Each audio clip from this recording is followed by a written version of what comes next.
Welcome to Behind the Smoke Podcast, Barbecue War Stories. My name is Sean Walchef with Cali Comfort Barbecue. We are recording above the butcher shop, Valley Farm Market, with my man Derek Marso, and we have our first ever repeat guest on Behind the Smoke, none other than our good friend Sam the Cooking Guy. What's up, fellas? By the way, I did not know I was the first repeat guest. You're the first one. No pressure. We didn't want to tell you until we went live. Do not fuck it up. I would have brought presents, man. Right. No, we had to bring you back, man. You're doing some exciting things. We wanted to check up and make sure things are going well for you. We're excited about your newest venture, and thanks. It's been, from what I've heard, received very well. Yeah. And my family's gone multiple times. And thanks. The guys have gone, and it's been pretty cool. Yeah. So, how's it been going for you though? Before we get there, you were here in November, and you told us you weren't opening in a restaurant. On the last podcast, you were here in November. We had episode 31. Sam, we asked you about it. We're like, So I wasn't lying. I was not lying then. So here's what. So we're talking about my place called Not Tacos in the Little Italy Food Hall. Mm-hmm. There's 6 restaurants in there. I'm one of them, and I keep going. People come in and they go, "Congratulations!" I go, "I know, congratulations! I had a baby restaurant." Like 250 square feet. So here's what happened. The guys that developed the Little Italy Food Hall approached me and said, look, we're going to open a food hall. It's going to happen. And would you be interested in being like the face of it for our marketing? You're TV savvy, you're radio savvy, you do the interview thing all the time. You've got a great following in San Diego, and you're essentially food agnostic. Right. You're not tied to any. You're not just known for Italian or Greek or whatever, or Bulgarian. Yeah, whatever the hell that would be. Yeah, absolutely. Bulgarian's got some good food. Apparently, it's got a lot of great barbecue. Yeah. So I said yes, and as we're working out what those details would be, we have a brief conversation one day about what restaurants they might be looking to put in there, and they're mentioning some stuff. Are these San Diego natives? The group. Oh, they're natives, or are they? They're San Diegans. Absolutely live here. Yeah. So I don't know. I know like 3 San Diego natives. Yeah, you guys might be 2. This is Grain and Grit. Grain and Grit Collective. Yeah. Okay. The hospitality group. While we're having that conversation, asking talking about what restaurants, I go, I've had this idea in my head for a little restaurant for a while. And they go, what is it? And I go, well, I call it Gringo Tacos. And I like that. They go, so did I. I like Gringo Tacos. Though we decided that, there's every potential you could piss people off on either side of the border with a name like that. So sensitive nowadays. Yeah. And I only meant to imply not Mexican-inspired tacos. Right. But you can see how people would get pissed. Absolutely. So they go, well, what does that even mean? And I go, here's what it means. It means nothing Mexican. Things like, and you guys have seen the menus. Right. Things like pastrami and meatloaf and Asian salmon and curried egg salad and Korean short rib, that kind of stuff. And they go, holy shit, that could actually work. So we start talking about this. And they go, what do you think? You like the idea? And I go, look, I love the idea. I get asked probably 2 or 3 times a week if I'm going to open a restaurant, including back in November from you guys. Right. If I don't get asked the question, I think the question to myself. And I'm not trying to be like a hero, and it's not an ego thing, and I got a bigger dick and I'm going to open a restaurant and show everybody what the fuck I can do. Sure. It was none of that. It was just that it's not like a validation thing, but anyway, I had this idea and I liked it. And so as I'm telling them this, they go, wow, this could work out. And I go, but here's the thing. I know what I can do well. Running a restaurant is not one of the things I believe I can do well, nor is it something I want to necessarily do. I don't want to be behind the line cooking all day long. Mm-hmm. I don't know if I want to be there opening up the door at 7 a.m., doing inventory. I don't know how much, pastrami you'd ordered today, so I don't run out, but also so I don't have too much that we're just fucking giving this stuff away with a special, next weekend, that kind of thing, right, where it's going bad and we're throwing it out. Mm-hmm. So they go, look, we have a modest, small, but hoping to grow restaurant group. We might be able to take that part of it off your hands. You do the stuff you do, and we can do the stuff we do. So a couple of really significant conversations later, we came to an agreement, and we said yes. And then it went from that to when we opened up on the 12th, fairly quickly, we did a bunch of tastings at my 12th of July. 12th of July. Yeah. Bunch of tastings at my house. It was unique because typically when you're opening up a restaurant, you're not opening up 6 different restaurants at the same time. Yeah, you're right. So look, it's a good group of restaurants that are in there. It's a great variety. I love the idea of a food hall. And, I had to explain this to somebody the other day, a really good friend of mine that could not understand the concept of a food hall. I go, you know what a food court is? He goes, of course. I go, okay, it's a food court. Just call it that. But it's a better version of a food court. There's not a Subway in there. There's not a Panda Express. Not that there's anything wrong with those places. Look, we've all eaten a shit ton of orange chicken from Panda Express. Absolutely. Late at night with the whole thing. We love that stuff. Right. But it's not that. They're generally considered to be slightly more unique food, slightly more elevated, more localized, not national in any sense. So that's what happened. And 6 restaurants open on the 12th. We had, the Monday before, the Monday, Tuesday, Wednesday, we had friends and family. And it was, for us, it was really important because we had to learn how to make a lot of tacos at once. Yep. The concept was new. I'd not run a restaurant before, though I have great people there making sure that the right things are happening. None of the cooks had made my stuff. And we had not been pushed to many, many people coming in and ordering like that. The other restaurants in there had a very limited menu each. Wicked Maine Lobster, they were for the friends and family, they were doing their big ass lobster rolls. You just walk up free, here's a big ass beautiful lobster roll. They might have been doing chowder or something that they do well, but we had our whole menu going. Oh, wow. So you could just walk up and you could say, I want a pastrami taco. I want one of these. I want one of those. Give me 2 of those. That forced us to get into fight mode, right? Absolutely. How we do this. Well, because you can add an egg on top of that pastrami taco. By the way, have the pastrami taco and have an egg on top because that's really the best way to have it. You put an egg on anything. I think it would be outstanding on the meatloaf. I think it would be crazy delicious on the Korean short rib. But you also have to be able to make that egg. You have to be able to make that egg. You also have to be able to make the tacos my way. And my wife said to me in the beginning, I don't know that you can handle a restaurant. And I said, why? And she goes, because you hate it, when people don't eat your food right away. I've walked up to people in the food hall that I've seen sitting with my tacos in front of them and said, why aren't you eating? They're hot right now. Get them. And they go, we're waiting for our friends to come, with their pizza from Ambrosio 15. Right. We're taking our Instagram photo. I go, forget the friends. Right. Forget the friends. Try the tacos. Please. Just get one bite in of each of them. Then you can wait for your friends. So she goes, there's that. And she goes, and are you going to be okay? She goes, this is my real concern. With people making your food your way. Will they do it? Will they put the crispy panko on that Korean short rib with green onion the way you want? Are they going to make the pastrami the way you want?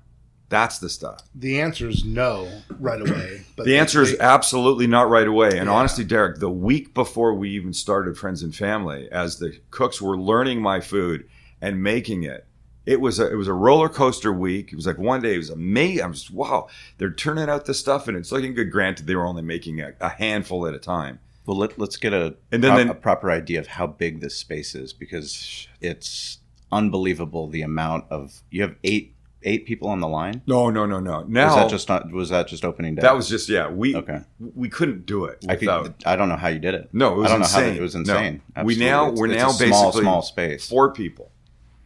4 people handles it beautifully. What's the square footage on just that booth? Oh, I don't know, 230. Wow, it's tiny.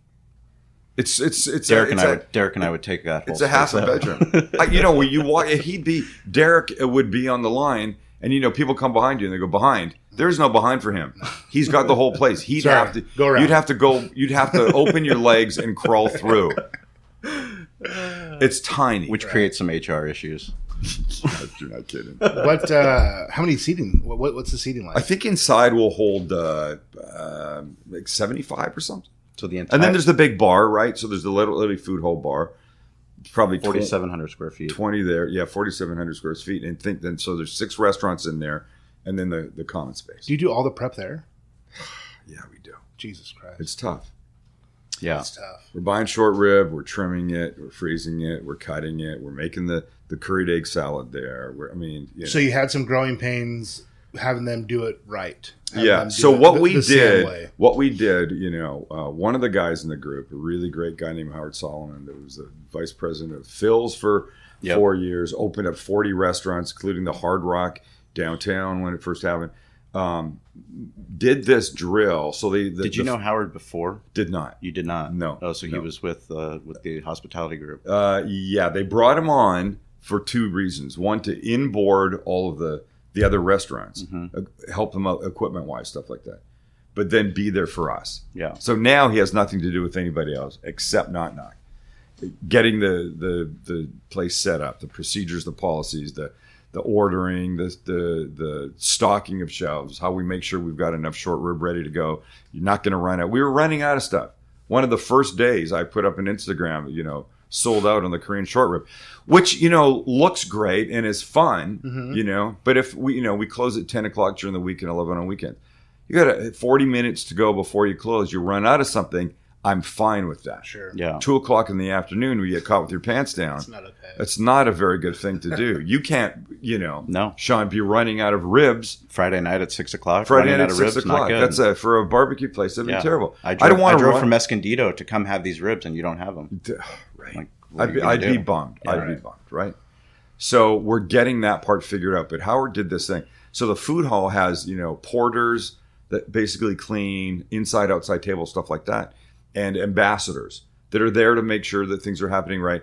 The piazza has been licensed for beer and wine, which is really cool. And our little the food hall outdoor seating area, you can have hard alcohol there, but you can't take the hard alcohol, at least for now, into the rest of the piazza. So the ambassadors are there to make sure that they answer questions. Where do I go? They know a lot about Little Italy in general and the area to help visitors and tourists. But also make sure, that margarita's got to stay back in that area. Who's paying them? Which payroll are they on? Food hall. Food hall. Yeah. So Howard would line up 20, 25 of the ambassadors and the porters and make them come through the line ordering whatever they want. He actually had cards made up. He'd say, order this. You get like a little note card in front of you, and it would say 2 Korean short rib, 1 no green onion. Right. So he was testing all these, right? And then they would order, and they would just take their plates when they were handed them, and we'd put them on the table, and we'd stand after the 20 or 25 had gone through, and we'd dissect. That looks like shit. That looks fantastic. But those 2 salmon tacos on the same plate, salmon's got to be the same size. So it's important that the person who's cutting the salmon gets that right. But also, if you're putting 2 on the same plate, if one's for some reason an odd-sized giant piece of salmon, which it shouldn't be, let's make sure that 2 people sitting beside each other get what looks like the same damn thing. Yeah. Portion You're going to put 40 ribs on one guy's plate and 20 on another. Yep. You're going to have a problem with that. Big time. That's the thing that got me out of doing cooking demos, cooking classes at cookware stores where I wasn't in charge of the staff. Do you remember a place called Great News? Great News was great. Great News. Great News. Worst name for a cooking store ever. Ever. But they started off as a card shop. They were so successful for But they were really time. successful for a long time. And they did cooking classes. And the first ones I did were there. But I remember being there one night. And it was a salmon dish that I was making. I would cook a whole salmon and hand it to their assistants. And they would plate it. As I'm standing there watching the plates go out, beautiful plate right behind it, messy sauce all over the side, tiny little piece. Somebody got screwed right beside a huge piece going side by side at the tables. And I said, you know what? The classes are always full. People are coming, hopefully, to see me. They have an expectation about, will I be, like I am on TV? My food will taste like. But what my food looks like, I now could not fucking control. Yeah. And I said, I'm done. I whatever that particular night was, I said, I'm done, and I will now do classes myself where I can control the whole thing. And I guess I went all Martha Stewart, but on me, or Gordon Ramsay or whatever. But you guys understand this. You're in the food business. You know what the customer wants. You know what they have expectations for. And having somebody show up and liking my personality Wasn't enough. Right. The food, I have expectations of how it looks, how it's presented, how it's played, the whole damn thing. So. You have to protect your brand.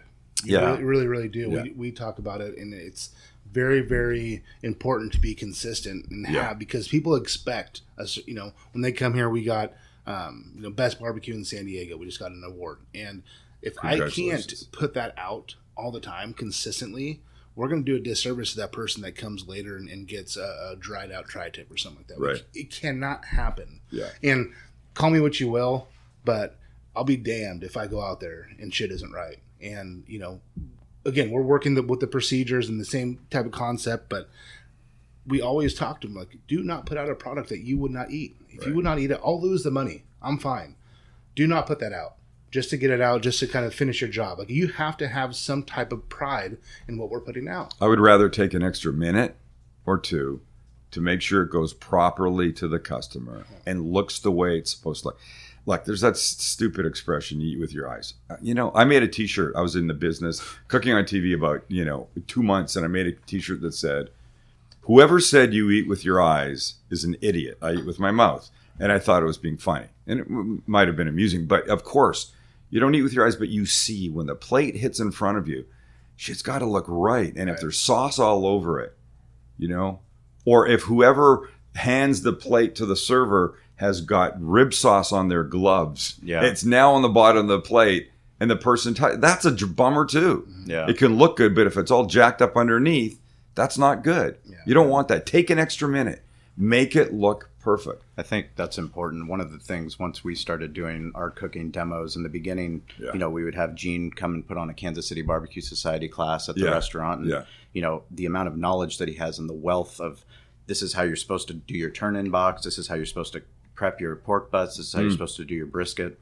It's one thing, but what I realized early on was, it's one thing to run the class. It's another thing to help interact on a hospitality side with the people that are actually attending that class. Yeah. And it's kind of like what you said. If you depend on other people to do that, we needed to bring in Derek Walls, who was our pit master and actually could assist Zien and do things so that while he was actually presenting the class, he could present the information and he didn't have to do that section of prep. We could pass that off. And then bringing Derek on as a butcher gave us a depth to the cooking class where now you have the butcher and you have the barbecue expert that are able to go and talk about, different aspects, which is the whole reason you're doing a cooking class. You want to make it an educational experience for people. 100%.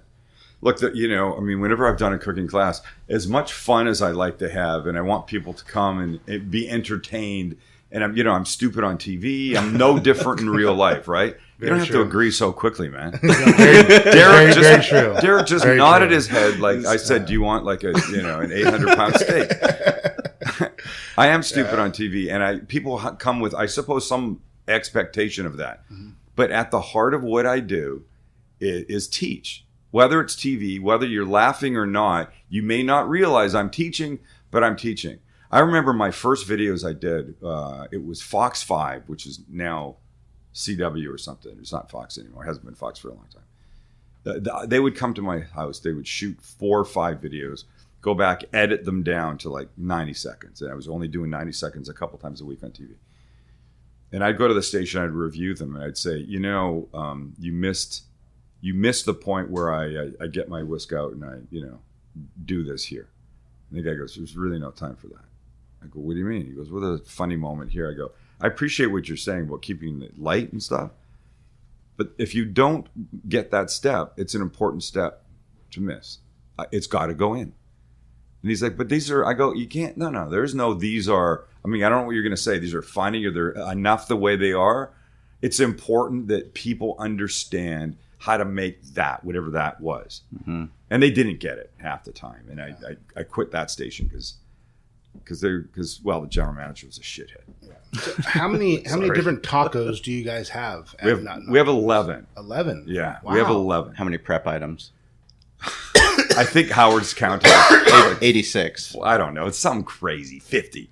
Well, I'm so happy that you have someone like Howard. I was lucky enough to meet him and his wife because we did a California Restaurant Association where they go. It's a FIT program where you go to a high school and talk to their culinary students and kind of give them a real life check. This is what really happens in restaurants. But I met them. They came out to the restaurant, and something, where I expected to spend a half an hour with them, just kind of talking about what we were going to talk about. We sat at the table for 4 hours. I was just so fascinated with his background and he's a great what guy, he did with Phil's. He's been, and his focus on systems and the company that they're building now on hospitality. And there's so many things, so many moving parts. I guess, what was some of the biggest things that you didn't expect that were difficult in opening up, that you had never thought you even have to worry about? Well, I despite what my wife said, I think getting people to cook my stuff the way I wanted it cooked was a big deal. That was a big deal. The organizational aspect. And that will always be a big deal. Yeah, the organizational aspect, the prep. The checklists. The checklists, the storage, the this, the that. That kind of stuff has really blown me away. And that is the key to doing what we do, especially in such a tight space. But you know what? Look, I've said it for a long time. I don't know how to run a restaurant. And I have learned so much. I'm just saying to people out there, if you're sitting in a place, I feel like we may have talked about this. If you're in a restaurant and you're sitting there, you go, this place is packed. And I'm eating lasagna, and it's the worst lasagna I've ever had. Honey, your lasagna is 10 times better. Imagine how busy we'd be if we had your lasagna in a restaurant. That place on the corner has gone out of business 6 times now. Let's lease it, and we'll make an Italian place with your lasagna. That's the biggest mistake you can make. I have food experience. I'm in the business now with experts, and I'm telling you, it is hard as F to do this. You do not take the restaurant business lightly, or you'll just get chewed up and spit out. The margins are so small, and your P&L has to be on point. If it's off by a percentage or two, you're fucked. Yeah, you cannot run an inefficient restaurant. You cannot. And you know what? We've tasted a lot of product, and I'll tell you, the group that I'm with, Howard and the Grain and Grit guys, this is what they say: you tell us what you want, we'll make that happen.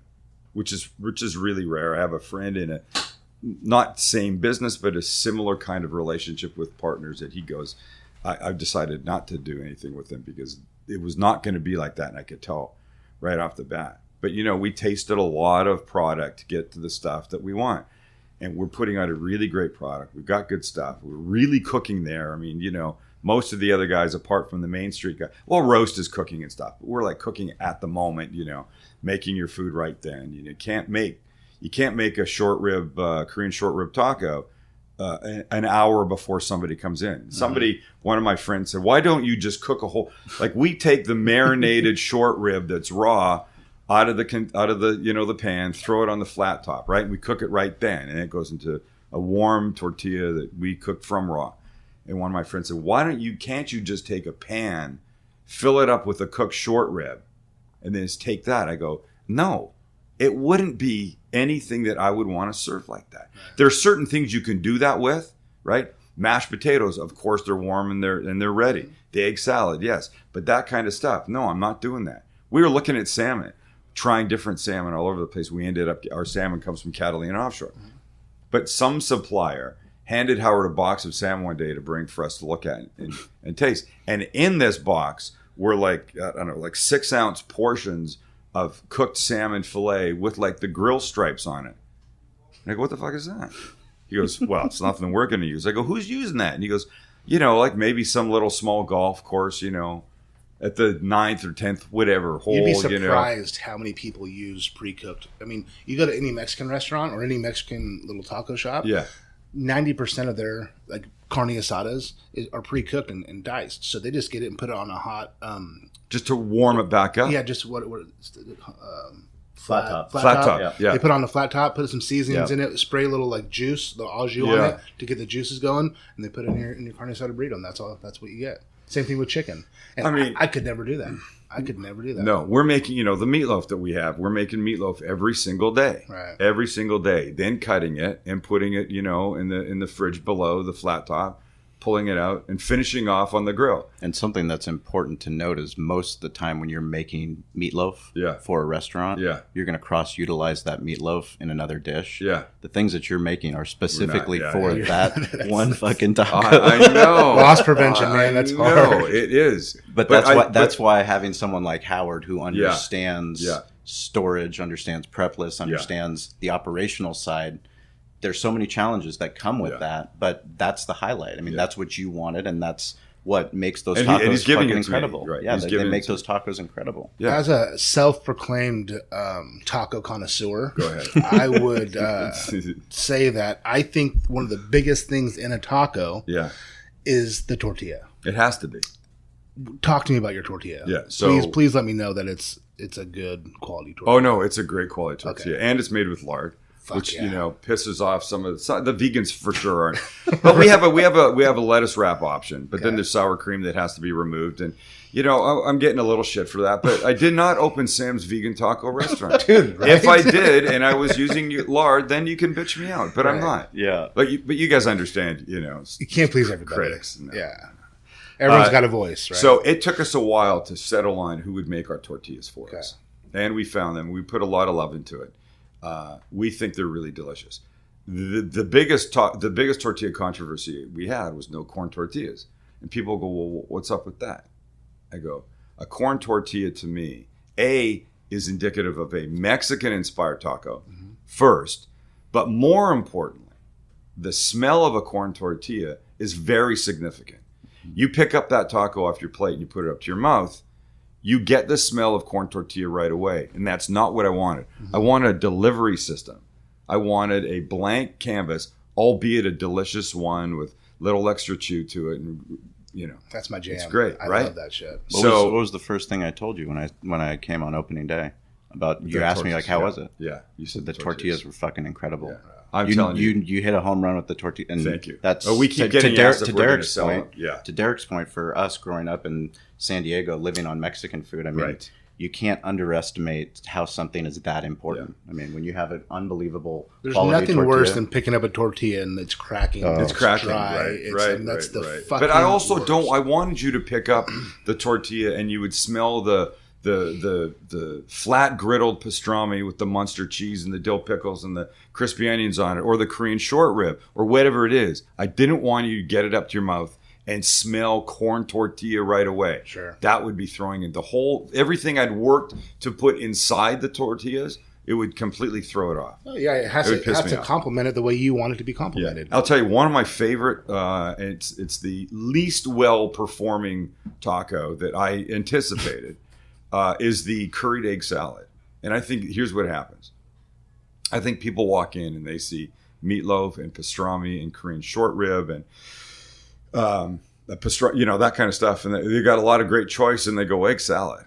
Yeah, I can make egg salad at home. I probably do once a week. What's the big deal with that? But the big deal with that is it's curried egg salad, but something really wonderful happens to it when it gets inside that really great flour tortilla. It's delicious. That's my go-to taco. Every day I have one of those because I just love it. I'm definitely going to be going down tomorrow. Tomorrow? Yeah, let's do it. I'm gonna make my way down there. Totally down. Was opening the restaurant everything that you thought it would be? Because you have so much built up anticipation for this day. Obviously, you have our soft opening with friends, family. Yeah. You're going through it, and then it's like, oh shit, this is actually happening. You know, it's funny. You're right. Oh shit, it's finally happening. I'll tell you this. Katie Barton, that actually came up with the name Not Tacos, part of the marketing, heads up the marketing for the group and us. I've been just sending her these quick little videos that she's been putting on Not Tacos and Little Italy food hall stuff. 10 minutes before we open, she goes, "You got one more in you?" I go, "Yeah." So I pick up my phone and I'm standing with my back to the Not Tacos thing there, so you can see it. And I go, "Look, we're 10 minutes from opening. I just want to say I'm so excited. And my next line was, this has been the culmination of a lot of people's hard work and time. I started to say, this has been the culmination, and I stopped, and I started crying. I started crying. She goes, "What?" I go, I can't. I can't. And I had to stop the recording. She goes, I hope you kept that going. I go, no, I stopped it. Wouldn't want to put that out anyways, but I don't mind talking about it. It was very emotional for me. And the funny thing is, I hadn't really thought about, I mean, maybe it was a subconscious thing. I hadn't let my mind go to, will people like them? Will they not like them? Will they come? Will we be busy? I had no idea.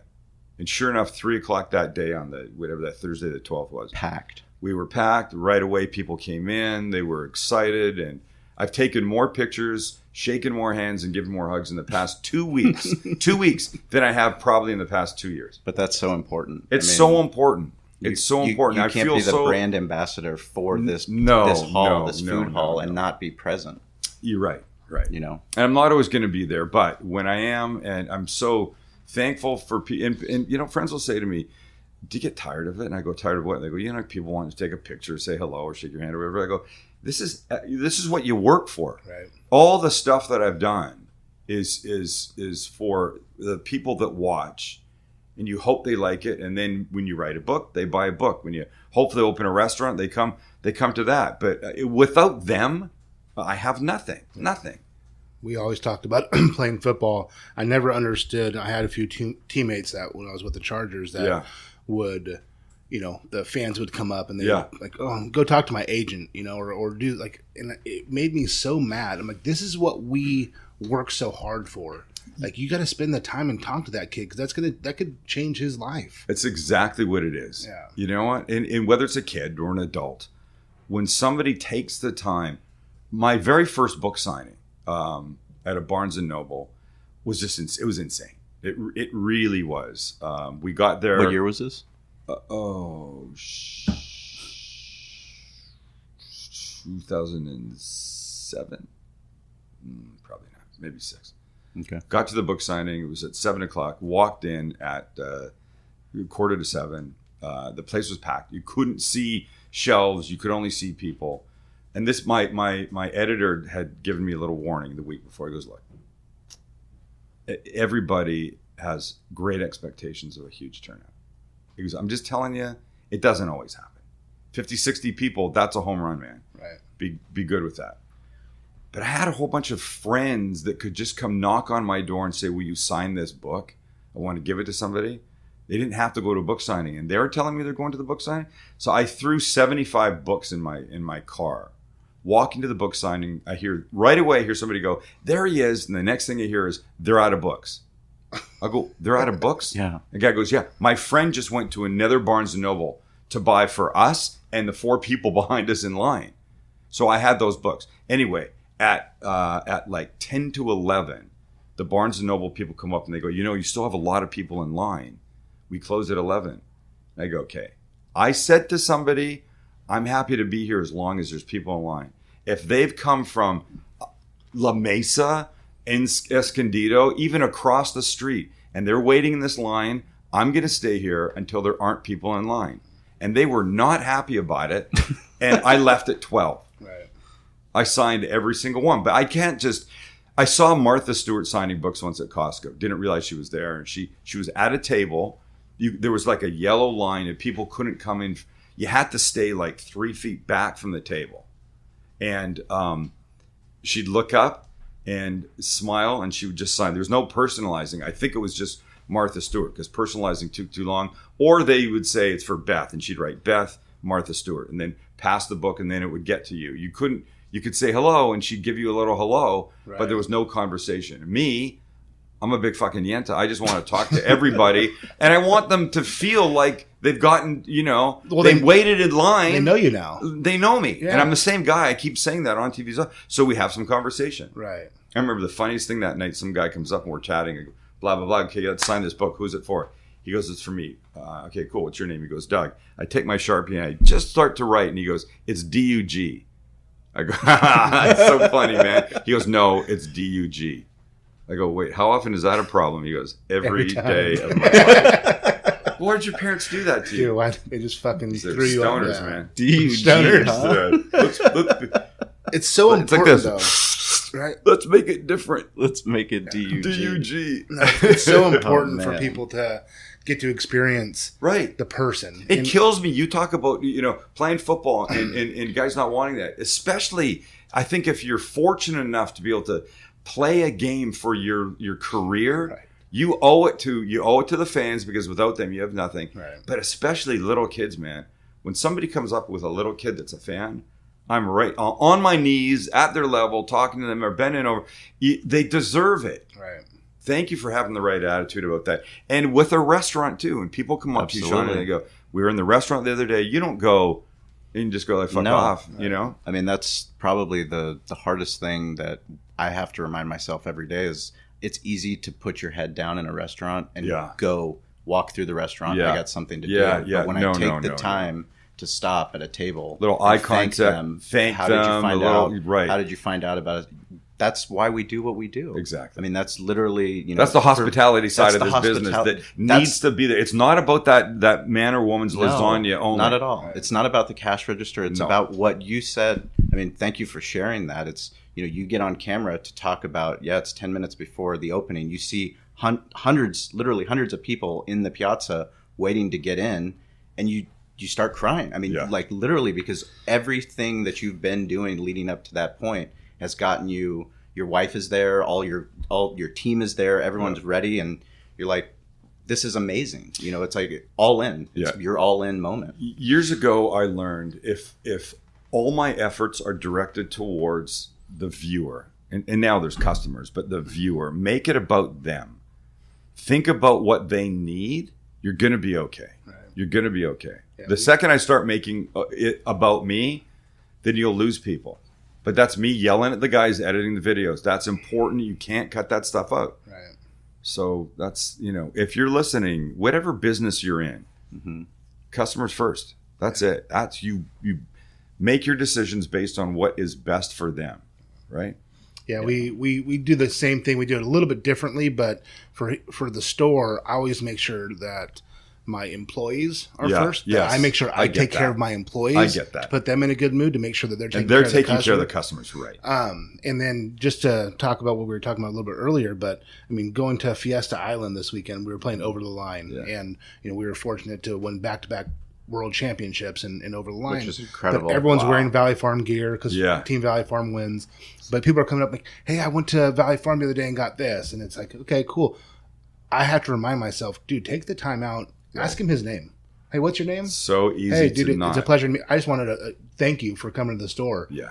They come in. I mean, I've already had them coming back to the store, wanting to be, because you're building a brand and people want to be a part of a movement, right? So you just build that movement, like the Not Tacos. It's something different. It's cool. They want to be a part of it. Yeah. Well, invite them in. Thank them. Yeah. It means so much more to them than we even know. Yeah. Yeah, I think that's probably one of the biggest rewards for us for just doing this podcast is it's forced us to have vulnerability to share things that we wouldn't share normally as business leaders. And, a lot of the struggles that I've had, Derek's had, and the guests that we bring on. I mean, we got to develop a deeper relationship with you. You came out to the Del Mar Barbecue Championship. You're going to be coming out again. We can't wait to have you. But to be able to sit down and spend this time, and whoever is listening to this, the incredible fact that we have people all over the world that actually do tune in to listen to us, we can't thank them enough for actually spending the time to hear our stories, because maybe there's something that we've had listeners reach out from the episode that you came on and said,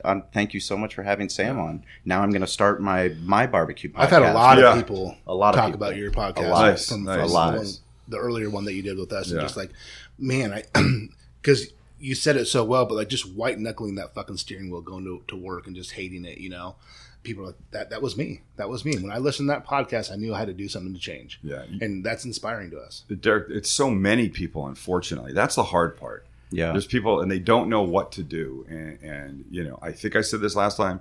This is the same speech I always give. Look, if you're an accountant or a realtor or a doctor, whatever, and you hate what you do, making a complete jump into the unknown is really difficult and daunting and maybe not the best idea. I did it, and I don't condone that behavior. But starting to put in your life little bits of what you really do want to do and seeing if that holds any promise for you, is important. Right. You know, I think I gave the example of a teacher that wanted to quit to become an actor. And I said, well, what if you suck? You mean you give up your teaching credentials, everything to become an actor that you might suck or you might hate it. Why don't you start with some community theater? And at the very least, I bet you at least doing community theater on weekends or nights will make you a better teacher. Absolutely. And might give you enough of that, what you're really yearning for, to keep you teaching during the day. And God bless you for doing that, because teachers don't get enough credit. Right. Yeah. You know, we thank our soldiers when we see them on the street. Thank you for your service. We should be saying that to teachers. Absolutely. Huge. I think the biggest thing that we fuck up in this United States is education. Think of the impact, not taking right? care of those people. I mean, they're it's insane. They're the ones that are taking our little kids and molding them. Mostly, they're with them more than we are during a day. Yeah. And they get paid shit, and they don't get the respect that they should have. I've always said that I think they should get paid way more than what they get. Absolutely. They're taking on the burden, but they're educating our kids. It's so important. But what you were saying too about implementing a few things that you really like into your life. Yeah. And maybe change your mindset a little bit. If you like theater so much, or you like acting so much and you're a teacher, well, maybe have a little class, and when you're doing, do some acting during your class and get it out. Start getting that in your life. Yeah. That's just the get thing. it in there. You know, and here's the thing. Somebody is not going to recognize the teacher that wants to be an actor, and nobody's going to approach you on the street and say, you look like you want to be an actor. Let me hire you. That's not going to happen. Right. The days of being discovered that way don't work anymore. You have to be the one to add that to your life, to start to sprinkle that in your regular everyday if you can. Make some decisions about that. You got to be the one to do it. Yeah, I think, one of the things I've talked about before, but Cal Newport, his book, So Good They Can't Ignore You, I bring it up again because it's about Steve Martin, and the whole premise of the book is why Steve Martin wanted to become a better comedian. He's like, I tell people all the time, well, how did you become great? And he's like, be so good that they can't ignore you. Yeah. And that's not the answer that people want to hear, because they want to hear that, this is how I booked an agent. This is how I got the gig. And it's focus on your craft. Whatever you want that craft to be, whatever you think your passion might be, exactly what you said, work on that side hustle. Do something when you're on your off hours before you make that entire jump off the cliff. We've had people that have participated in the Spring Valley barbecue event, which is so cool for Derek and I, because it's just an amateur event. Right. You don't have to go and buy a huge smoker, a big rig. All you have to do is bring out a grill and, see if this is something that you want to do. And maybe you want to do it. Hey, next thing you know, you're at a farmer's market, or you're doing a catering, you get a catering permit, and just take it step by step, but work on your craft. That's exactly what you have to do. Corey, can you turn the AC on? I'm fucking sweating. Please God, I know. Like a fucking whore in church. We had this whole conversation about AC before we started. Right. Now we're in here sweating. It's loud sometimes. So there's that book, Do What You Love, The Money Will Follow. Yeah. It should be, do what you love, you'll be really damn happy. Yeah. And if the money follows, it's a bonus. But, on your last day on this planet, it will not be the dollars you remember. I don't care what you say. You're not going to go, you got 5 hours left to live. You're not going to be sitting going, fuck, I'm so glad I bought that big boat. Right. Yeah. Or the extra condo in Aspen or whatever. It's going to be the memories that you have. It's going to be the things that are in your heart. That's going to be the part of it. So you got to get yourself there. One of the things I took to heart when I went to Kansas State, Coach Snyder made us go and talk to schools and elderly facilities. Yeah. Going to those elderly facilities, I started going back weekly, even when it wasn't asked of me. But the knowledge I gained from talking to some of these people, but it's the same thing that you talk to. Not one time did they say, man, I really wish I worked more. I really wish I put more. No one says that. Like, man, I really wish I would have taken more time with my family. Yeah. Man, I really wish I would have, gone and traveled or done this or done that. And don't worry about the monetary gain that you're going to get. If you're happy, and live it up. Look, it's tough, especially in this state, in California, where it's so damn expensive.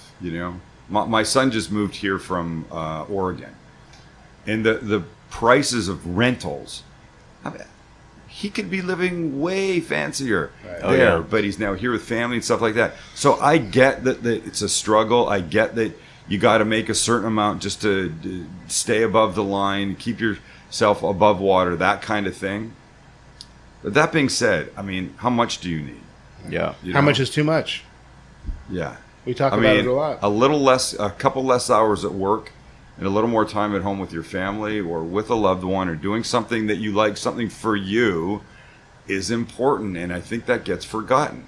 We were looking at a new venture in La Jolla, Sean and I. Yeah. And it was one of the things in the very beginning when we first started talking about it, I said, here's my schedule. I'm not working more. Right. Now I can work both of them and I can do more and be more efficient with my time, but I am not going to take away from seeing my kids. Right. I am not going to, that's something that's very, very important to me. It's important for me to take my kids to school every day because I think it's fun. We turn on fucking Little Mermaid or Moana and we sing and we dance in the car and we're silly, but that's a dad and son's time that they're never going to forget. No, we're having fun and then picking them up and going home when I see them going outside, picking it, looking for bugs or whatever we're doing outside.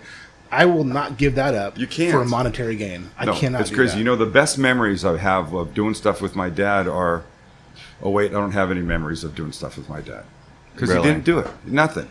Came home at 6 o'clock, and it's not that he worked all that hard, but he was not a hands-on dad. Came home, put on Walter Cronkite, poured 2 fingers of scotch, and watched the news. Yeah. My mom did all the cooking. It was very, How have you been doing? I was just going to say leave it to Beaver. She was in one room cooking because that's how houses were built then. They didn't have the open kitchen, living room, family room things. And by the way, if you've just turned in to Behind the Smoke, yes, that is a blow dryer you're hearing. Sean is doing his hair right now because he has an appointment right when we're done. Absolutely. How have you been a different father for your sons? I just hands-on. Yeah. Really hands-on. A hugest compliment I could have gotten. Saw a friend the other day. I turned around at Not, and he was there with his daughter. His daughter's, 30-something. And we're talking. I ask about his son. And he goes, oh, he's in Los Angeles. He's an accountant. And I'm like, oh, okay. So, does he come down a lot? And he goes, no, not really. I go, you talk to him a lot? He goes, well, no, not really. I go, did something happen? He goes, no. I go, what is it? He goes, it's just a different relationship. He goes, it's not the relationship that you have with your sons. And his daughter goes, what's that mean? He goes, Sam and his boys, they're hugging, they're kissing, they're super close. Right. And maybe it's because I did not have that with my father at all. He's long past, but because I didn't have that, I don't know that I consciously went looking for that, but that felt right. Yeah. And it is that thing. It's being silly, but it's hanging out. And I'm like that with them, but my boys are like that with each other. Right.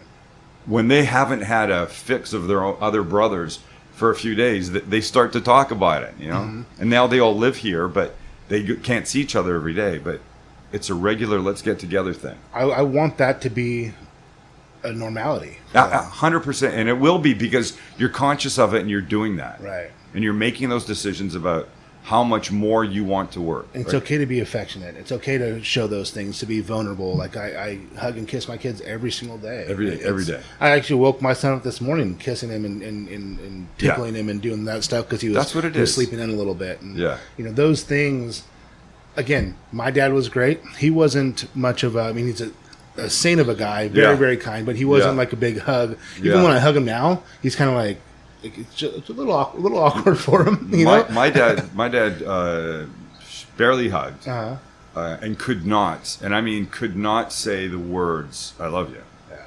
And it became a game with me. I went away to my high school for my high school years to a boarding school in Canada, and I'd call home, once a week or whatever it was, and talk on the phone. And when the call was winding down, both my parents would be on separate phones. Say, "All right, love you, Mom," and she'd say, "Love you." I go, "Love you, Dad," and he'd go, "Okay." And he'd hang up, and then it became a game with me. Dad, yeah, I love you. All right. I never got one. I never got one. Really? Ever. Yeah. I wonder what the disconnect is for some people. Sometimes it's generationally. My grandfather would he told me all the time that his father never once in his entire life told him that he loved him. I'll tell you, my dad came from a cold family. My grandparents were not loving. There was not hugging and kissing and touching and that kind of stuff. In fact, check this out. My grandparents, my dad's parents had 2 sons, my dad and his brother, never saw each other naked. They had sex, as far as I know, twice made 2 kids, and never saw each other naked. Wow. And that was old school, but I don't think that was normal old school. Fucking, yeah. I walk around my house every fucking day. I'm like, my buddy was talking about it. For people that have never seen you, can we just give a little bit of a description? Height? I would love to hear that. Height? Yeah. How tall are you? 6'3". 6'3". 320, 330 pounds right now. And there's a lot of bear skin I'm seeing right here. And there's a lot of tattoo on that. And so even more. 6'3", 330 walking around naked. We always got to be tease, something. like, my buddy was like, man, like, what's going to happen to your house? Because I have 3 boys. You know, there's going to be so much fucking food. I'm like, well, I own a grocery store. That's one of the positives. Thank God. I'm like, but there's just fucking nuts and butts. Like, the kids are running around naked. No, I know. It's exactly I have 3 sons too, and that's exactly what it was. Mine are all older now, but that's what it is. But it's a crazy fun time, and this is the stuff that people lose sight of. This is I need another 3 hours at work tonight to get this kind of stuff done. Mm-hmm. People have to change the way they think about that kind of stuff. They really do. And we talked about it, but it's, when I first came in here, if I wasn't here for at least 50 hours, my uncle was like, all over me. Like, what's going on? Where are you? What are you doing? It's a generational thing. Like, if you're not here, you're not working. So he didn't see that I'm out making relationships, doing other things, blah, blah, blah. My dad, would always say, I can't go. I have to work. I have to, and it's like, okay, you can. You're choosing not to. You're choosing not to hire another employee that gives you gives you time to come out and hang out with us. Yeah. That's your choice. Now with me, like, payroll's a little bit higher, but my quality of life, I'm allowed to go do those things. I can go do that, and I don't feel guilty about it. No, but the other thing is you have to be comfortable. People doing what you used to do, and a lot of times people don't have that. Yeah. We've lost. We've had 4 people come and go from Not Tacos, and it's you'll have a lot more. Yes, in its short little life. Trust me. But there was a moment one day when we were running out of something, and Howard said to me, I said, "Do I need to go get that, prep that?" He goes, "Yes, but no, you're not going to do it. I've already told so and so, and if we run out for a bit." We run out for a bit, but that person will not learn if you or I do it. So we're not going to do it. Yep. So you have to let people do things. And I think a big part of it, Derek, is people don't want to let go. Yeah. Right? They feel that they have to do it. Look, the key, I think, is hiring great people in any business. Huge. Sure. The key, and then letting them do what they need to do. Well, it's also being self-aware. I mean, you said it in the beginning of the podcast. You said there's things that you do great, and there's things that you knew were your weaknesses. Yeah. And you were able to partner with people that could help supplement those weaknesses. It's as important to know what you can't do in life as what you can do. So I know what I can't do and what I don't want to do. And so I found a relationship with these guys that gives both sides the best of everything. Yeah. It's important to know how to do all of it. Yes. And then, but to be able to delegate, and like we talked about earlier, it's our jobs to figure out how to motivate our employees and make them happy. So it's important for me to make sure I'm taking care of everybody. Yeah. And giving them the wages that they want. Yeah. Obviously, if they're not up to snuff, but now the people that I'm hiring, I'm paying them a lot more than what they would get at a commodity store. Yeah. But I want them to be excited. And you'll get way more out of your employees. And it's not always just monetary. It's maybe just giving them a little bit of a leash to do something where they can see, hey, if we did this, I think it would help this procedure. Instead of just shutting them down, saying, you know what? Let's try it. Let's give it a shot. Right, exactly. Let's give it a shot. They take so much pride in that was their idea. Yeah. Like, let them run with it. Like, you don't need to put your thumb over people and suppress them. They're trying to better your business. Now, if you've already tried it and it didn't work, you can explain to them, okay, we tried that before and it didn't work. Here's why it didn't work, but that's a great idea. But you want to make sure that they feel like they have a voice. Like they can say something, they're not just going to get shot down. Yeah. Even with our beer, I have a new beer person coming in, beer, wine, and liquor, and they have ideas. I'm like, let's go. By the way, you got a beautiful looking selection downstairs. Thank you. You really do. Got to support my habit. So it's very important for me to have that good stuff. But it's the community asked, and we did it. Yeah. So there was something missing in the community, and now I think we're seeing that there's a lot more money coming out east because people can't afford west anymore. Yeah. So the people that want the higher end wines, the USDA prime beefs, all those things, they're coming out this way, and they're like, well, Valley Farm is where I'm going to go. I think if you just drove past this place, you would assume it was just like a little tiny carniceria. Exactly, because you've got those signs in the windows that look exactly like that. Yep. And if you don't carefully study what they are, you could just assume, oh, there's just like, carne asada and stuff like that inside, and it's just that's all it's going to be. And then you get inside, and there's the meat case. You guys back there cutting gorgeous steaks and prepping the poke and the stuff like that, and then your wine selection is amazing, and the whole thing. This is a surprise. I was very surprised the first time I came in today too. Thank you. You're welcome. We know that we have hurdles to get over. Yeah. And what we talked about, we kind of touched on it before the podcast, but when I first bought into the store, I said, I'm going to get this place going and it's going to be perfect in 2 years. Yeah. It's 11 years later and I'm not there yet. It just takes a lot. It always takes three things: time, money, and effort. Well, there's always one of them that you're missing. Yeah, I'm still working on my wife after 33. She's not perfect. She's yet, working on you. She's working on me. That's Let's really. Be honest here. Let's exactly, be honest here. That's the important part.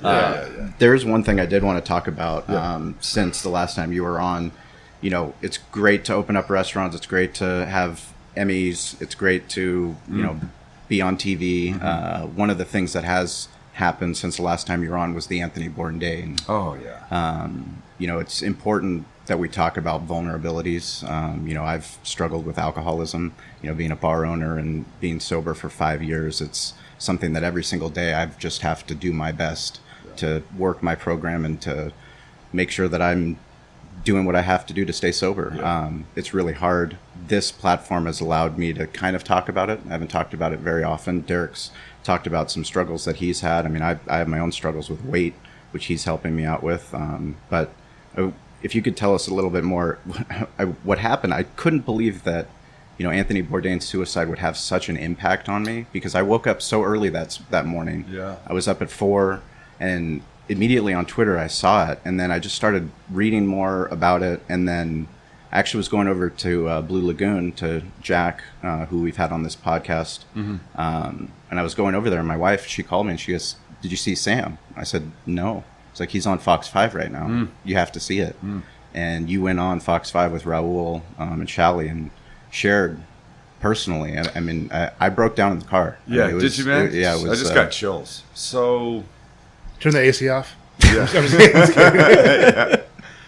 I said on Fox, my post that morning was a picture of Bourdain, and then all I wrote below it was, "You never see it coming." And I said that because my own brother took his life 6 years ago, and he had a lot of struggles and issues, but never ever did I imagine that would have been the outcome. You can't, if we all had plastic plates on the side of our heads and you could look in and see if the wheels were turning or how they were turning, or if a cog was stuck or, grinding away, you might have some clue, but we can't. You can't look inside somebody. All you see is what's on the outside. Literally, we are just the tip of an iceberg. You see somebody walking down the street smiling, you assume that they're all good. You see somebody angry, you assume that they're not good. You can't see so deeply in someone that you would ever have an idea. And the thing about Bourdain is that for what we could all see, the collective we, he looked like he had it way together. Yeah. Way together. I mean, look what he did for a living. How many people have said, I would have done that job almost for free. Unbelievable. Just to do it. Travel the world. Eat whatever he wanted. But a really talented guy. And listen to me now, if you're a Bourdain fan from watching him, buy his books and read the books. I think he's a much better read than he is just from on TV. You'll really get to know him and really see his genius that way. But what the hell? Same thing with my brother. What the hell? What was it? He was absolutely tortured. That very few people saw. Eric Repair from what's the restaurant in Le Bernardin in New York. One of his best friends, the French guy with the crazy heavy French accent, the silver hair that he traveled with, mentioned a little bit about they've had some conversations about shit going on with Anthony Bourdain, but never did he suggest that anything close to suicide came out in those conversations. Yeah. If your best friend, I mean, what things do you share? I mean, we had Dave Palais on the podcast just recently, and he shared with us that his father committed suicide. He was, he had cancer. He's 80 years old, and he got a call from his mom, and he was just not expecting that call at that time. And you don't see suicide is just something that I wish it wasn't as prevalent as it is. I'll tell you this. My brother committed suicide, and it's not that I walked around telling people, because I did it. Yeah. It's not that I was ashamed or embarrassed, but why did I need to do that? Mm-hmm. But when somebody would ask, how's your brother, blah, blah, blah, he was living in Canada at the time, I would say, he committed suicide. And then this was the response. Oh, my uncle did. Oh, my cousin did. Wow. Oh, my best friend from elementary school did. Oh, my aunt did. Oh, my teacher did. Suddenly, this thing is way more common than I ever imagined. Yeah. Ever. I think that's kind of the thing that I appreciate is when you talk about something that typically society we want to shun and we don't want to talk about. It's those vulnerabilities that open you up to so many different things. I mean, I shared a story about searching for my birth father, and I wrote it on the internet, and it was on Facebook. But I had all these people reach out to me that had never met their father, or they were adopted, or they were raised by their grandparents, and they're like, "Thank you so much for sharing that." It was never something that I was resentful towards not knowing who my father, because my grandfather raised me. Grew up in La Jolla. I mean, it was incredible for me. But sharing something that's that personal is so hard to do. These conversations are so very important. And like years ago, men were men. No one would admit that they cried. You'd never open a restaurant and cry 10 minutes before and then tell anybody. Right. They think you're a big pussy. Yeah. Right? But things are changing in many ways, and the suicide conversation absolutely needs to continue. Yeah. Because people need to understand it's there in a really big way, and the only way you might ever find out something's going on is if there's enough conversation. The Demi Lovato thing, she just relapsed on heroin, right? Mm-hmm. And I heard Dr. Drew Pinsky on the radio talking about that, or on TV this morning talking about that, and he says, the thing is, you can have cancer and it goes away and then it comes back and people feel terrible. You fix yourself from a drug addiction or an alcohol addiction problem, and it comes back, and they're like, "Oh, the guy's the guy that was fucking loser." Mm-hmm. But that's not true. Right. It's a disease, like any of these diseases are, and there needs to be conversation about that, like there does. There needs to be with there needs to be with suicide. These things. I was in my AA meeting after Bourdain's suicide, and it was one of the men shared. He's like, I loved Anthony Bourdain. I had so much respect for him. But, he shared his struggles with alcoholism and his struggles with drug addiction, except he's on TV drinking. So he's obviously not working a program. He's not at all. And that's something that I hadn't even thought about. Those are the things that people don't talk about, especially in the hospitality business, being...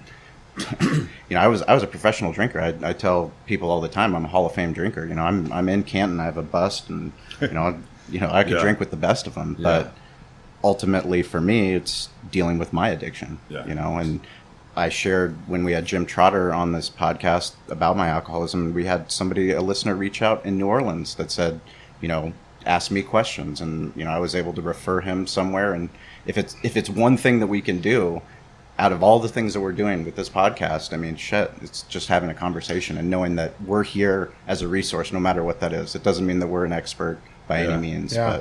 But we have a lot of it going on with ex-football players, and I can share my feelings of it, that they were.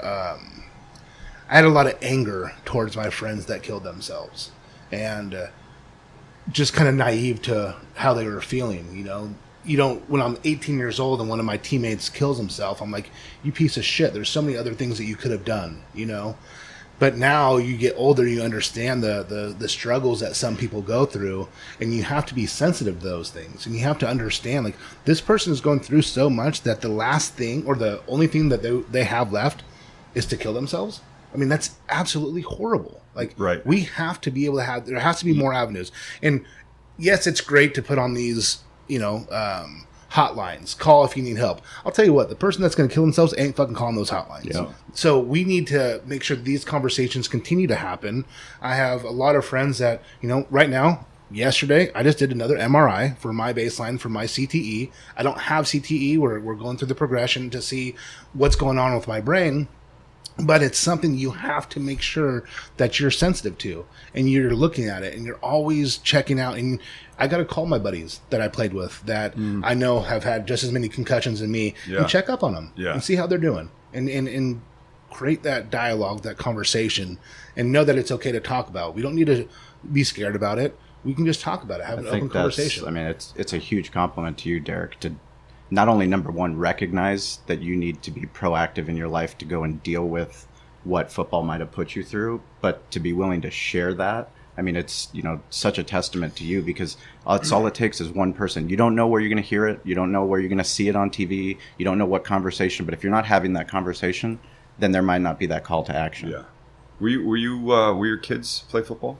They will not play football until high school. If they choose to play football, that's them. Yeah. I will let them know my struggles and what happened, and that if I could go back and do it, there's no chance I'd play. I don't think that football will be around very much longer.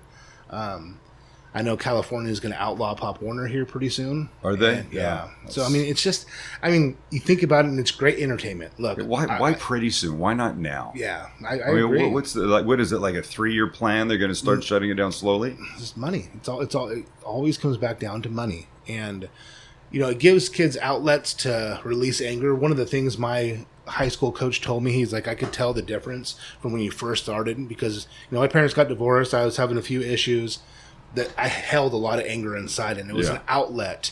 Now, was that good? Because I'm inflicting pain on some of these other poor kids. Yeah. It's not okay. Like, I'm doing bad things to them. Yeah. And so now, again, the dialogue of being able to verbally talk about those things and have an outlet that way, instead of having to smash somebody and throw them down and jump on them or whatever it is.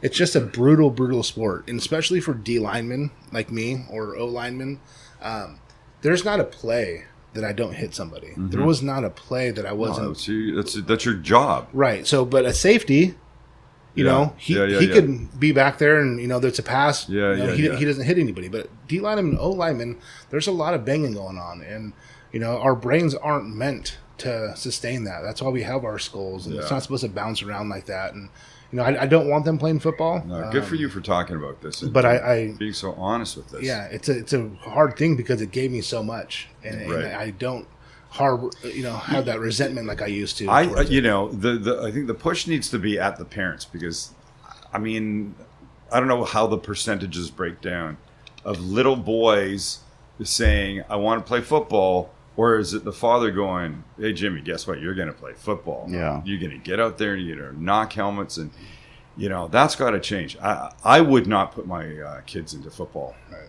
If they were little and I knew what was going on now. I think there is kind of a shift, especially now with, my friends, our friends that are having kids, and we have more information. And we know, and we've seen what happens when, I had kids that they grew up and they were destined to play soccer because their father told them they're going to play soccer. Right. And not only were they going to play soccer, but they're going to kick the ball 600 times before they got dinner. And then they were going to, their whole life was soccer. Yeah. And some of them are very resentful for that, and like they didn't have a chance to play multiple different sports, to be able to experience, being on different teams, learning different skills. And it's tough. But then you've got the fathers that are, Tiger Woods' father, and then they point at that and they go, well, look, that's what being a hard ass gets you. Or it gets you that. Every kid's different, and you have to know what kid you can do that. So I have 3 sons, and it's like, look, I know not there's highly unlikely that they're going to play professional sports. Yeah. And, I'm going to push my kids. Don't fucking kid yourself. What they're doing, I'm going to push them. But we're going to figure out what they like. Yeah. And we're going to put them in uncomfortable situations. Yeah. In that whatever they like, and it's like we're just going to help them and guide them, and I'm not going to be a militant guy saying, okay, the 600 kicks a day, but we're going to try hard. And we're going to do the best we can. So isn't it crazy? I say this all the time to Kelly, my wife. We made these 3 kids, these 3 people. They could not be more different. They came from the exact same genes. You hope so. I believe so. I believe so. I mean, here's what I know. I know that at least they came out of Kelly. I was there for that. Right. I believe they got in there because of me, but right. No. But they're so different. They are completely different people. But the one thing you can't influence how they look, or that kind of stuff, or their attitudes and stuff. We can affect their heart and how they approach the world, and if they become loving, caring people. And that's my goal. I wanted to make nice human beings, and I think we've really done that. That's awesome, because that's one of my biggest goals. You find so much more out of positivity than you do negativity. And it's something that we're working on as parents for more of a positive parenting. And it's any book you ever read or anything you ever hear from physicians or doctors that talk about kids, it's never like you need to be more negative with them. Like, no, you need to be more reassuring to them. You need to let them know that it's okay. If my kid wants to wear pink shorts and crazy shoes like that light up that I fucking think are nerdy, like, let them rock it. It makes them feel good. It gives them confidence. Like, go for it, bud. Like, I can't make it because I wouldn't wear it. Right. Like, dude, go do what you do. You know, and the smiles on their faces. I mean, here's the real payoff is when they're at other people's homes, for an overnight or sleep or whatever it is, and then they come back and then the parent calls and says, "I love your kid. Love your kid." That's what you want. It's one thing they're going to be hopefully great around you. They won't be perfect, sure, but they're going to be good around you because they know you have those expectations. But does it translate when they leave the comfort and security of your home and are now out in the wild? Because think about what we're doing. We've made these people and we're raising them and we're teaching them, hopefully, to go out into the big world and be great people out there, be good citizens of this planet. It starts little when they're little, on the sleepover and stuff like that. But then it becomes a bigger thing. And there's a lot of people that are not. It's incredible just having a son that's 1 year old, watching him watch me and knowing my friends that are dads that have children, they watch everything. And like everything. he sees what I'm doing, so he knows if I'm upset, he can sense that I'm upset. Absolutely. If I'm happy, if I'm singing a song, if I'm dancing in the hallway, he's dancing in the hallway. They learn from watching what we do. Absolutely. And they get we take for granted what those little eyes and ears pick up. Oh, right. But it's way more than we think it is. And it's how I treat my wife is going to set the tone for how he's going to treat women. It's so true. Now you can see how people that come from divorce often end up in that situation themselves because that's all they know. Mm-hmm. They're not consciously displaying bad behavior, but it's in them because that's all they've seen. Yeah. Well, man, we've gone deep today. Deep behind the smoke. That was a good one. That was good. We covered a lot of ground. Let's lighten it up. Are those Emmys real? The ones that not tacos? Oh yeah, absolutely. They're real? Oh, of course. So you get how many tacos and then you get an Emmy? You don't get any. But those were when I first started getting Emmys, and those were a couple of the first one. The base, the top part, like the lady holding that ball, all from the base up, not including the base, has always been the same. But regional Emmys, which those are considered, had a rectangular base, which is what those two in the store are. Got it. A few years ago, they changed everybody's, even nighttime, Modern Family wins. The Emmy they get is the exact same as, a half a dozen of the ones or 8 of the ones I have at home. The base, they're now only one Emmy statuette.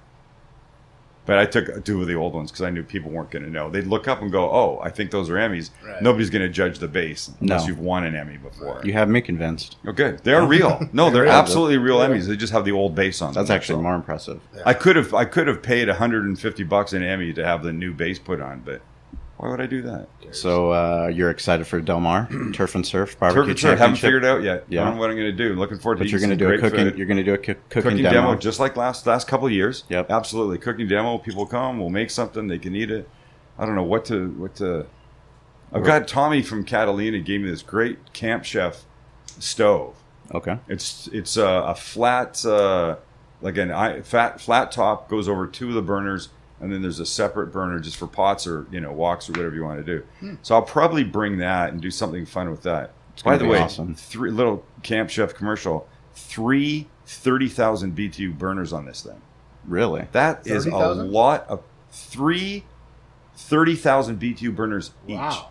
Each one's 30,000. My kitchen, I think we're only like 20,000. No, my house too. Yeah. I don't have that kind of power. That's crazy. Yeah. It's amazing. You can cook anything on this thing.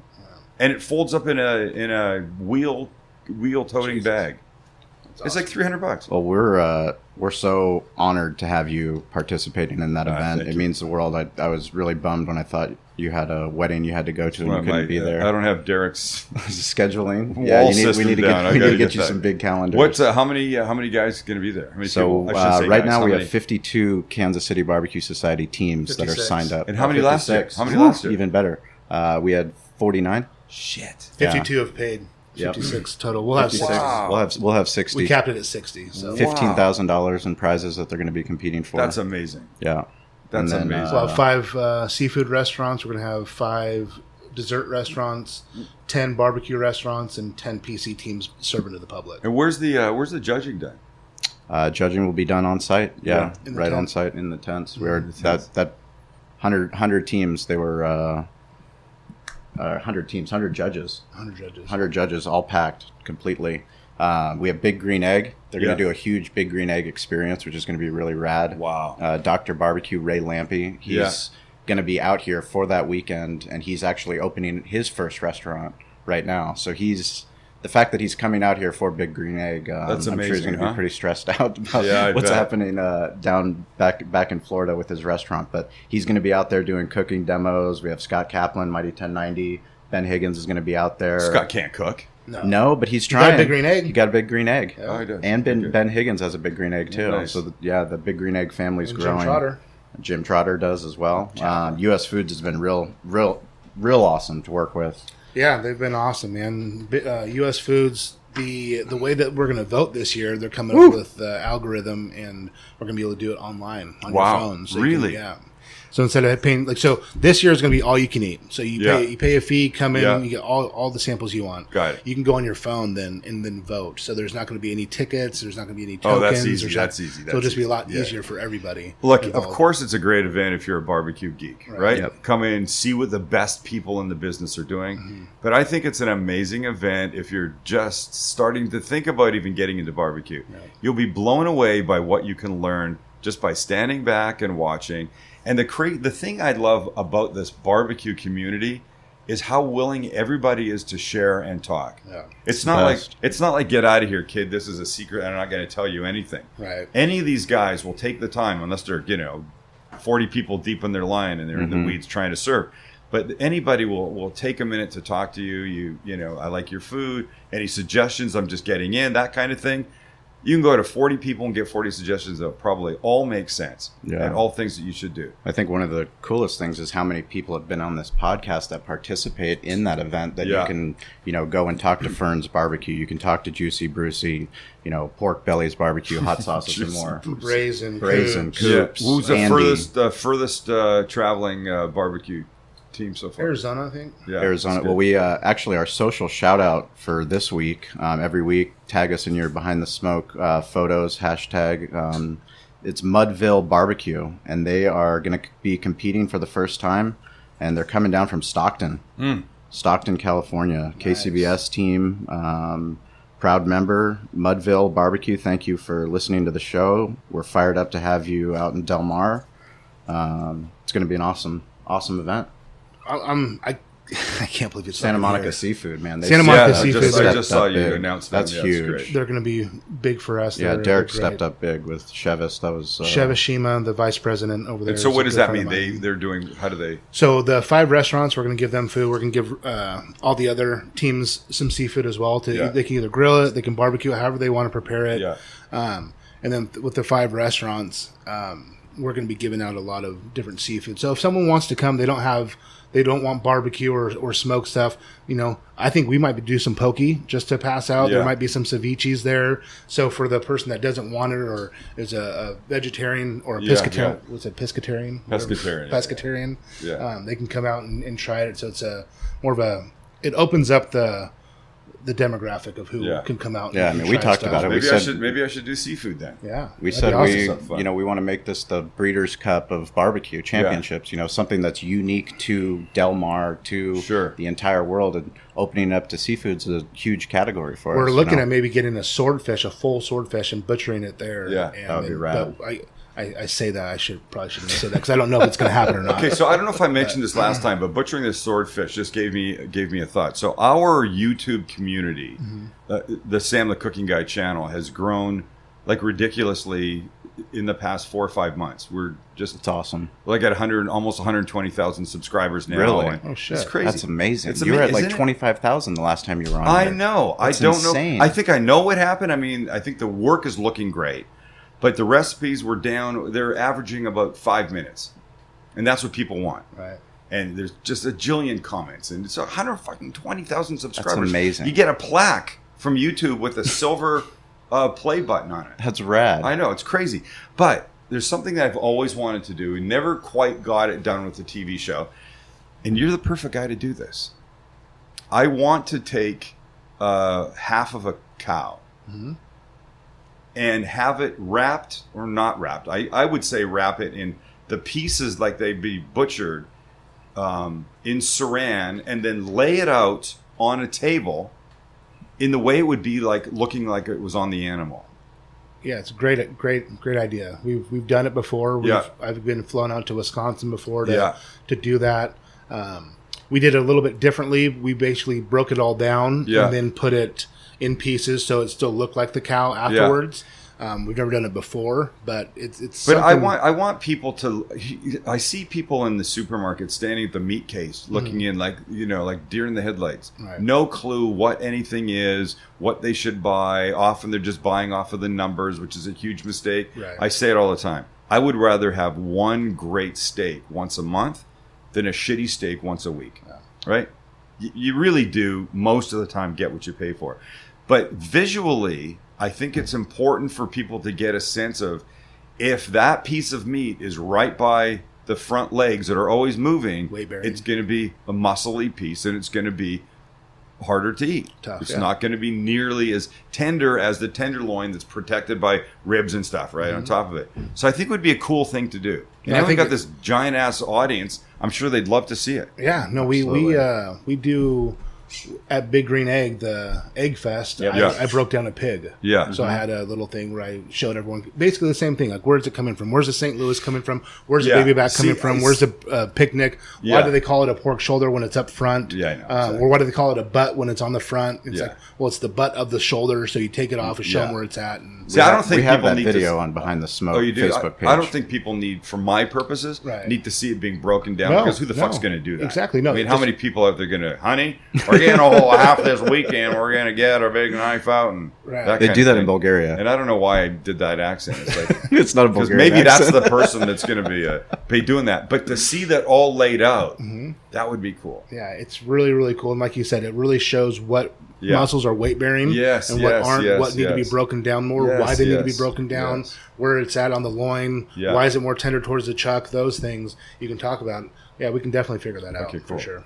That's exciting. Well, make sure you buy tickets because right now they're at a discount. General admission tickets and the VIP tickets. Also, you have a chance to win a Mini Max, Big Green Egg Mini Max, if you vote. So Big Green Egg stepped up and U.S. Foods, and they're helping us to figure out a way. As long as you vote for best barbecue restaurants, best PC, best dessert, best seafood, you get entered into a contest. You can win a $600 Mini Max Big Green Egg. And by the way, depending on what I make, you can't vote for me, so I don't care. But you can go to Not Tacos. But you can come to Not Tacos yes. and have something. I will be there tomorrow. Yeah. I am going. I'm going to have one of each. Has anyone done that yet and finished it? No. Did you see that one order that I did see that order. That was great. It was like 42 tacos. And a whole bunch of restaurant people said, we can fix the way it prints.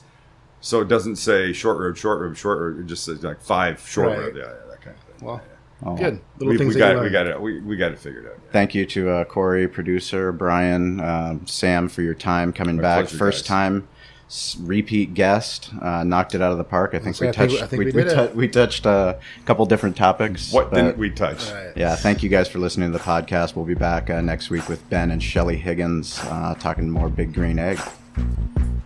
Hey guys, this is Sean and Derek, and we just really want to thank you for listening to the podcast. It means the world to us. We'd like you to go check out behindthesmokemedia.com. That's our website where we have barbecue resources for you to help build your barbecue business. We also have events listed, so anything that's happening in the West Coast barbecue movement, anything that's going on, we want you to go check that out so you can learn more and get involved. We also have show notes from all the episodes, so anything we talked about in the episodes, you can find detailed show notes there. Plus, you can just get in touch with us. It's important that we're here as a resource for you, so please reach out. Let us know how Derek and I can help you with your barbecue journey. Get involved, stay curious, and follow us on social at Barbecue War Stories. We'll talk to you soon.